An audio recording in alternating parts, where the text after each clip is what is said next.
Welcome, boys and ghouls, to the spooky season. My name is RWBY, and today... Nope, we're not doing that. Hey everyone, my name's RWBY. This is You Alright, and today let's just have some fun. You know, seeing as my first two videos were somewhat heavy in tone, let's talk about the things that make us happy, the things that I actually made this channel for. Creativity. Believe it or not, this won't purely be a RWBY channel. And believe it or not, even more, not everything I make is going to be about death and sadness. Now, let's talk about ghosts, demons, monsters, and Halloween. So those things in a fun way. Now, as you may be able to tell from my terrible voice, I'm Australian, and Halloween has never really been much of a thing around here. Local kids might turn up in cheap masks, and teenagers will go on cliché dates to spooky movies, but that's about it. But this is the internet, which means we can all bask in the spooky season. For free as well. But this is YouTube, which means I can't accurately ask you for updates, but a thumbs up will do in its place. If you want to see more beyond the mortal realm, then subscribe for more, and I'm always trying to learn some new spells, so if you have any advice, leave them in the comments section. Oh, and their spooky season is no fun alone, so if you know anyone who'd be interested in joining the collective, then please be sure to share this video with them. So, on to today's topic, Halloween. The challenge today is to make Halloween work in the world of RWBY, but like any creative work, cite your sources. This idea sprang from a public conversation on Discord, so you can see its original screenshot here. Let's go over our goals for today. We are going to take Halloween as it is to us and have it make sense in the world of Remnant. Why are we doing this? Well, I don't have a way to give a real present to Miss Rose, so I thought if nothing else, I'd have her birthday make sense. Yes, for those of you who didn't partake in the glory of RWBY Cheide, may it rest in peace. It turns out that All Hallows Eve is in fact RWBY's birthday, which really makes me wonder, is Ty's birthday in early February by chance? Just saying.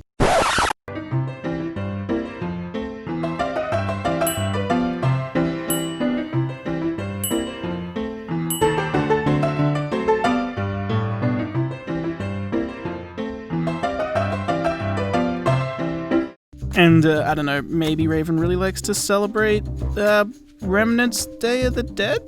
That seems kind of fitting, somehow. I mean, it's either that, or, no. Weird if so. Absolutely not. What else? Nope. No. And, oh! This could actually really work. That's pretty good. Anything else? Ha! I'm gonna go with a no for that one. Just a hunch. Anyway, moving on. You might be asking yourself, why is this important? And it's not. It's fun. So let's see if we can make this work. To start with, let's look at where Halloween comes from. Oh my god, that's a lot. Okay, let's extrapolate and break down to more manageable bits what it is we're actually trying to do. Because our goal is not to copy how Halloween came to be, but instead replicate the effects with plausible reasons for why it happened. Why the costumes, the trick-or-treating, the decorations, the date, etc. To try and mimic the entire thing would be a lot of religious talk, clashing theories, trying to reason out mixing of cultures that would also have to reflect in Remnant. And let's just not. That'd make this video hours long, and I don't think my laptop can handle that. So let's do what all good adaptation writers do. Lightly skim and adapt. What we want is a reason for all these traditions to make sense, so let's paint a scene. First up, time period. Well, here's what I'll say. RWBY's timeline is in absolute shambles as it is. All we need to know is it's after the gods leave, obviously. It'll be very old, which is how we get the watered-down version that'd mirror the commercial Halloween we all have in the real world today. By the time it gets to RWBY's generation, all of the backstory would be footnotes and theories in Oobleck's textbooks. Unfortunately, that's as specific as I can be. However, we can be a lot more specific on the rest of this. Next up, where does the tradition come from? Well, there are two candidates, Vale and Mistral. Why? Well, Vacuo is a bit too arid for this to really work, and Mantle wouldn't exist yet, and be similar in its environment. We want spooky forests and crop farming environments. Both Vale and Mistral are good candidates for this, but my pick's Mistral. Why? Well, we know Mistral has a strong tie to art and theatre, so why not give them the first incarnation of the Halloween costume? tie their modern culture back to tradition. In fact, away from the Cliffs of Haven, we see these lush forests that the team travel through in Volume 4. In fact, for a setting, I'd think of a lower-tech, more primitive version of this first town where they helped with the Geist. Swap out the stone walls and cobbled streets for wooden shelters and small tracts of farmland and crops. The area in general clearly has great soil for farming. There is more to explain, but I'll actually save it for later. For now, we have our setting and sort of our time period, so let me tell you a tale.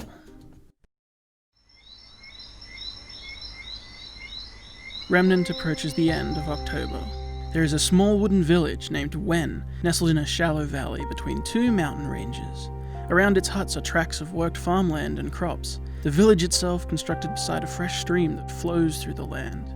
Deep, lush forests sit just beyond the borders of their cultivated territory. Currently, the last of the season's crops are being taken in for storage before the land turns cold and harsh in the winter months. It is vital stores of food remain safe, and those skilled at working the land survive to restart the process once the cold eases, as well as the children so they may grow to replace those who perish or grow too old to work the land. However, those workers also have a different job: protecting the village. Their strong bodies make them the most suited to warding off the evil that stalks mankind, creatures we now know as the Grimm. Though these villagers simply call them demons. They know not what they are, only that they are deadly. Their attacks increase as times get harder, preying on them at their weakest. They are the things of nightmares. The elders say that their only conclusion is that they are evil spirits of beasts who perished at the hands of man and seek their revenge. They are inevitable, and their spirits only cleansed once they are again put to rest, which is why they fade away to dust in front of our eyes. For generations, the elders have prayed to their gods for answers, but found none. However, it is the coming of the cold season again, and their attacks will surely increase, as always. The first attack was as unprovoked as any. A young man is killed protecting his wife and child.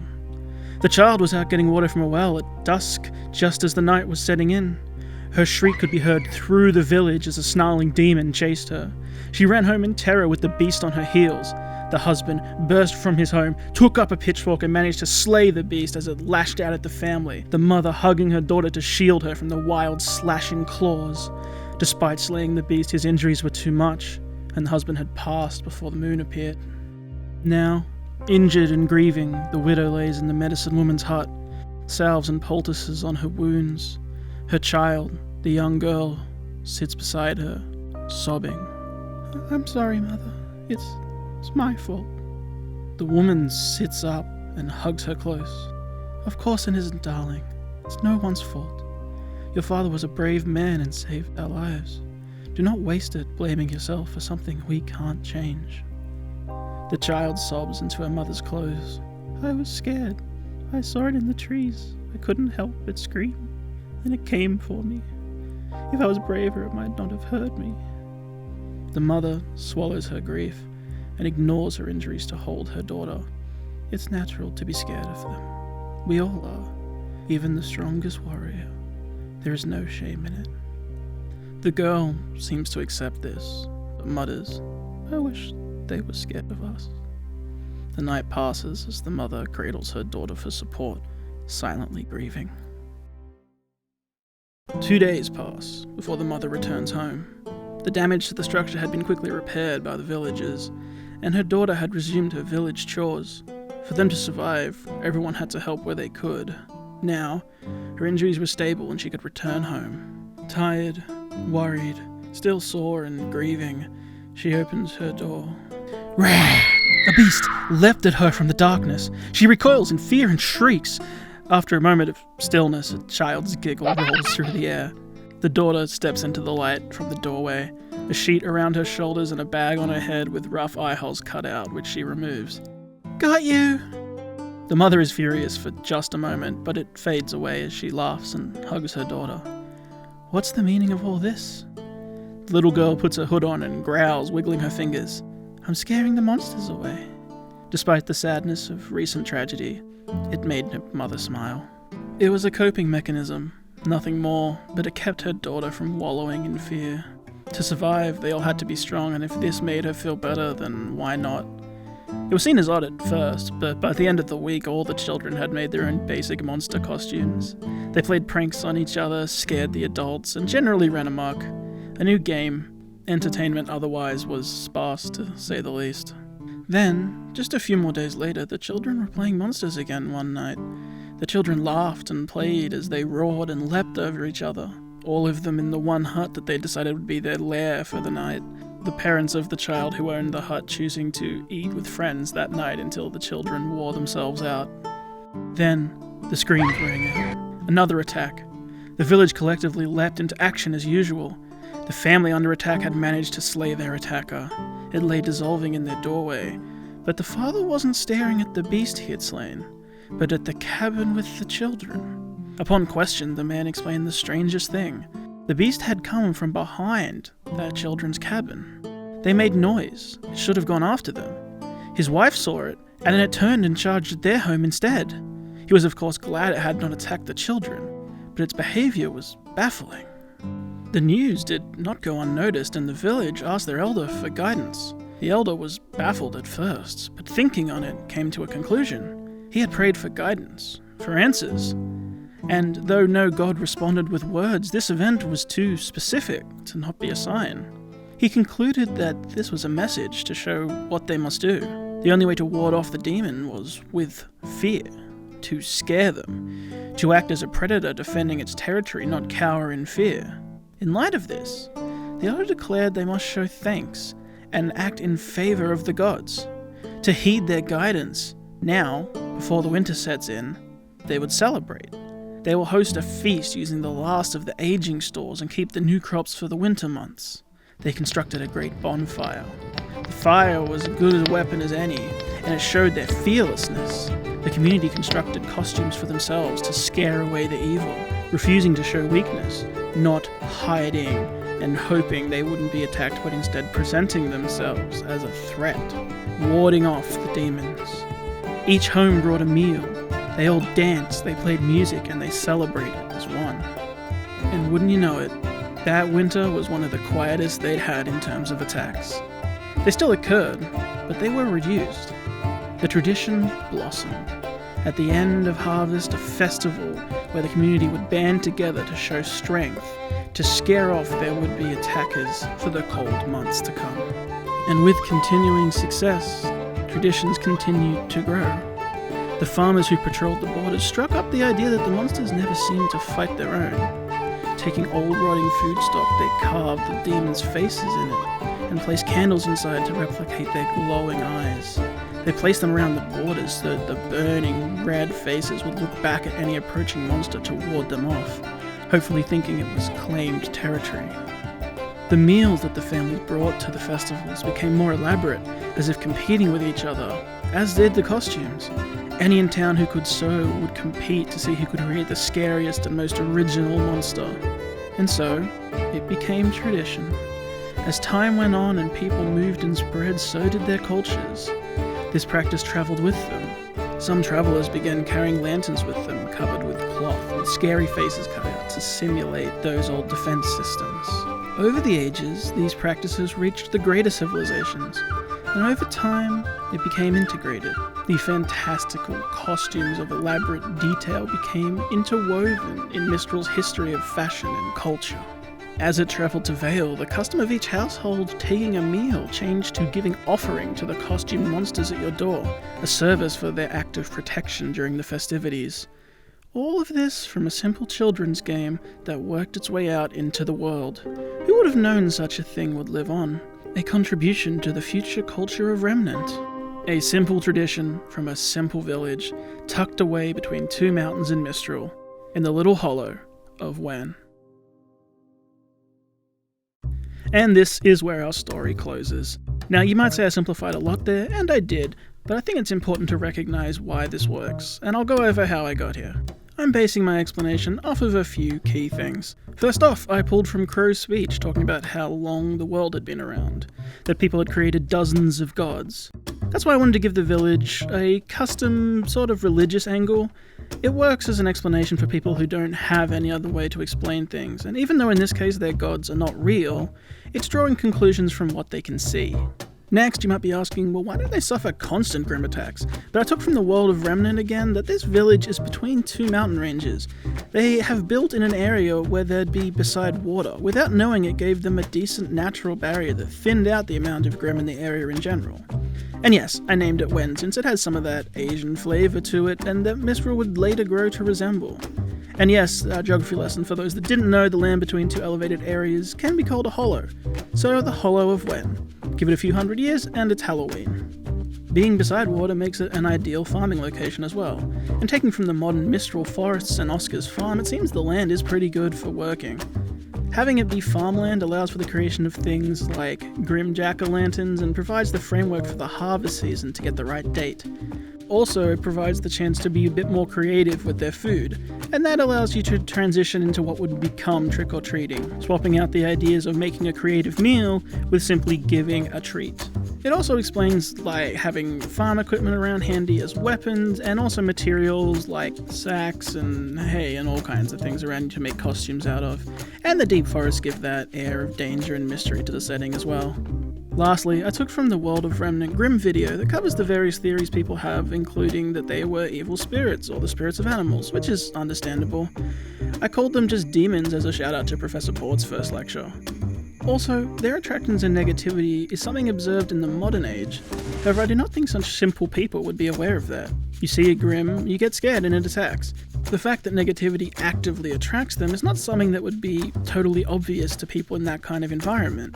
You feel fear when they're around, but that's just natural. You wouldn't correlate that it actively attacks you when you're feeling fear. Instead, like I explained in the video, they think they're attacking them at their weakest during the colder months when people are just generally more depressed and things are harder. But, of course, the biggest question is, why would I make it that this festival seems to somehow work? You see, the key is asking, why would people make monster costumes in the world of Remnant? How would this tradition start?